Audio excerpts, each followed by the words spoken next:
Bonjour les amis, c'est Xiaps et bienvenue sur ma chaîne YouTube. Si vous êtes nouveau ici, abonnez-vous à ma chaîne et n'oubliez pas d'activer la cloche de notification. Au sommaire aujourd'hui, Samsung révèle la date d'annonce et de sortie ainsi que les couleurs du tout nouveau Samsung Galaxy S21 5G. Spotify peut désormais être diffusé directement sur Apple Watch sans iPhone. Le LG Rollable, un nouveau smartphone avec écran à roulette latérale, devrait être lancé l'année prochaine. WhatsApp ajoute de nouveaux filtres pour la gestion du stockage. Et Xiaomi présente un nouveau design de caméra télescopique pour smartphone. De récents rapports ont indiqué que Samsung prévoyait de dévoiler le Galaxy S21 5G en janvier, au plus tard février. Aujourd'hui, nous savons désormais quelles dates ont été prévues pour la sortie de ce dernier. Alors, le nouveau Galaxy S21 pourrait être annoncé le 14 janvier 2021. Donc, selon les informations reçues par John Prosser, la date choisie est assez inhabituelle car les événements de presse Samsung ont généralement lieu un mardi ou un mercredi. Samsung présentera lors de l'événement le nouveau Galaxy S21 Ultra 5G ainsi que des modèles plus abordables de la série, donc notamment le Galaxy S21 Plus et le Galaxy S21 Vanille. Ces smartphones seront disponibles en précommande immédiatement après l'événement. Plusieurs couleurs seront disponibles, le noir, blanc, gris, argent, violet et rose, selon les détails partagés aujourd'hui. Samsung n'a pas fourni plus de détails concernant les couleurs par modèle, mais l'analyste Ross Young l'a fait il y a quelques semaines. Il pense que le Samsung S21, donc Galaxy S21 standard, sera dispo en gris, rose, violet et blanc. Le Galaxy S21 Plus en revanche pourrait être disponible seulement en noir et argent, tandis que ceux d'entre vous qui pourront se permettre de se procurer le Galaxy S21 Ultra, donc le haut de gamme, devraient pouvoir choisir entre les coloris noir, argent et violet. Alors à quoi peut-on s'attendre de la série Galaxy S21 ? Donc des images dévoilées des trois appareils ont révélé une conception presque identique à son prédécesseur le S20, notamment à l'avant, et une bosse de caméra revue qui s'étend maintenant sur les côtés. À l'intérieur, nous avons une nouvelle génération de caméras avec un capteur de 108 mégapixels, bien que les configurations complètes n'ont pas encore été dévoilées. Le S21 sera alimenté du tout nouveau Qualcomm Snapdragon 875 aux États-Unis et le prochain chipset Exynos de Samsung dans le reste du monde. Il sera également sous Android 11 et One UI 3.0. En ce qui concerne les batteries, le Galaxy S21 Ultra sera doté d'une batterie de 5000 mAh, le S21 standard de 4800 mAh et le Galaxy S21 Plus une batterie de 4000 mAh. Alors en termes de display, donc le Samsung Galaxy S21 aura un écran de 6.2 pouces, le S21 Plus 6.8 et le S21 Ultra de 6.8 également. En termes de RAM, alors pour le S21, comme vous pouvez le constater, donc il aura 12 Go de RAM, ainsi que le S21 Plus. En ce qui concerne le S21 Ultra, donc le haut de gamme, là on aura 16 Go de RAM. Spotify peut désormais être diffusé directement sur Apple Watch, a confirmé la société dans un communiqué. Les utilisateurs pourront diffuser de la musique ou des podcasts sur Apple Watch sans avoir à se connecter à un iPhone.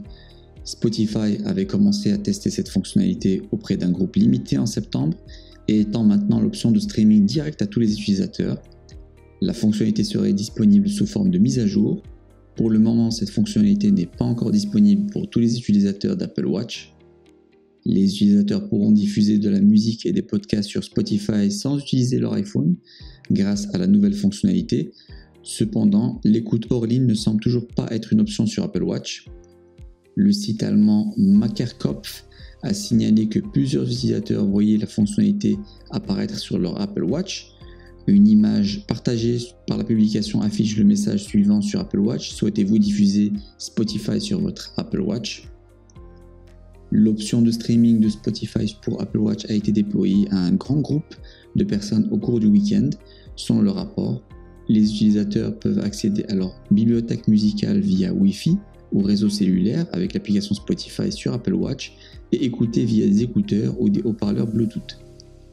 Les iPhones ne devront plus être connectés lors de l'écoute de Spotify sur l'Apple Watch. Ainsi, les utilisateurs n'auront pas à transporter le téléphone pour courir au marché et pourront simplement compter sur l'Apple Watch. Il est à noter qu'il n'y a pas de fonction de recherche dans l'application Spotify. Sur l'Apple Watch, les utilisateurs doivent dépendre de Siri pour la recherche d'artistes ou de musique. LG est certainement aventureux en matière de conception de smartphones. Après avoir lancé le LG Wing dans le cadre de son nouveau projet Explorer, la société est maintenant dans l'actualité pour un téléphone à venir, avec écran à extension latérale. Surnommé Projet B, le téléphone selon la rumeur devrait être lancé en mars 2021. Let's Go Digital a déterré un brevet accordé à LG pour un smartphone à écran à roulette latérale. Le brevet s'appelle Terminal Mobile Rollside et a été déposé par la société coréenne en août 2019. Il a été publié en septembre de cette année et a depuis été inclus dans la base de données de l'OMPI, donc l'Office mondial de la propriété intellectuelle. La documentation du brevet décrit un téléphone avec un cadre rétractable et un écran OLED qui glisse des côtés gauche et droit. Une fois sorti, la zone d'affichage est doublée. De plus, les utilisateurs peuvent également décider de déployer l'écran d'un côté plutôt que des deux côtés. Lorsque vous souhaitez utiliser le smartphone, normalement cet écran enroulable se rétracte pour former un téléphone de forme rectangulaire ordinaire. Le cadre entier du téléphone s'étend lorsque l'écran enroulable est retiré.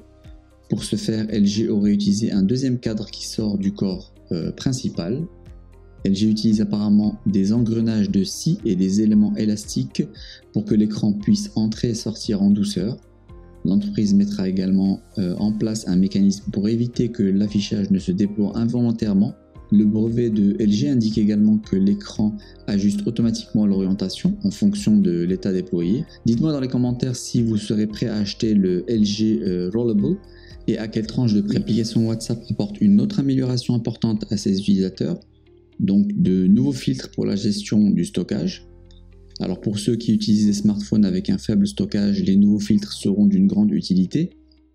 Une mise à jour est actuellement en cours de déploiement pour les utilisateurs d'Android qui leur permettra d'examiner, de supprimer en bloc des éléments et de libérer de l'espace beaucoup plus facilement qu'auparavant. La mise à jour introduit une nouvelle conception pour l'outil de gestion du stockage. De plus, chaque fois que la mémoire de votre téléphone est presque pleine, WhatsApp vous informera via un message d'avertissement dans l'onglet « Discussion ». Plus important encore, grâce au nouveau filtre, les utilisateurs de WhatsApp peuvent classer les fichiers par taille chaque fois qu'ils souhaitent libérer de l'espace. Selon WhatsApp, la nouvelle mise à jour qui ajoute les nouveaux filtres pour la gestion du stockage est en cours de déploiement cette semaine, alors soyez patient si vous ne la voyez pas encore sur votre téléphone. Les appareils photo des smartphones Xiaomi pourraient bénéficier d'une amélioration considérable en termes de qualité et de polyvalence. L'entreprise a dévoilé aujourd'hui un nouvel objectif de caméra télescopique à grande ouverture, ce qui augmente l'entrée de lumière de 300%, ainsi qu'une nouvelle technologie de stabilisation d'image. La clarté serait également améliorée de 20% grâce à la grande ouverture de l'objectif et à la technologie de stabilisation d'image. Xiaomi n'a pas encore détaillé le numéro F de l'objectif en question. Nous ne sommes donc pas sûrs de la taille réelle de l'ouverture. Cela reste tout de même l'élément le plus excitant de sa conception. Dans une vidéo de Xiaomi mise en ligne sur Weibo, nous pouvons apercevoir le mouvement de la nouvelle caméra télescopique, un mécanisme qui nous rappelle les appareils photo à zoom, point et shoot d'autrefois. Cela lui permet d'entrer et de sortir physiquement, tout comme le Samsung Galaxy K Zoom. Xiaomi n'a pas spécifié la longueur du zoom. La plupart des smartphones modernes disposent de téléobjectifs fixes qui ne peuvent pas ajuster physiquement la longueur de leur zoom. L'objectif de Xiaomi atténue potentiellement ce problème et pourrait offrir plus d'options aux utilisateurs. Cela pourrait également permettre à Xiaomi de s'en tirer avec un seul appareil photo sur ses futurs smartphones, car le zoom pourrait théoriquement servir de téléobjectif et de lentille principale. Associez cet objectif à une grande ouverture et à un capteur de grande taille, à un logiciel avisé et à un zoom physique, et vous obtenez un appareil photo de poche ultra efficace. On ne sait pas quand le système de caméra télescopique de Xiaomi fera ses débuts sur un smartphone pour le grand public. Pourtant, si Xiaomi peut utiliser ces technologies et inclure des capacités de zoom, nous pourrions envisager que les concurrents de ce dernier auront du souci à se faire, vu que la majorité des personnes utilisent leur smartphone pour prendre des photos.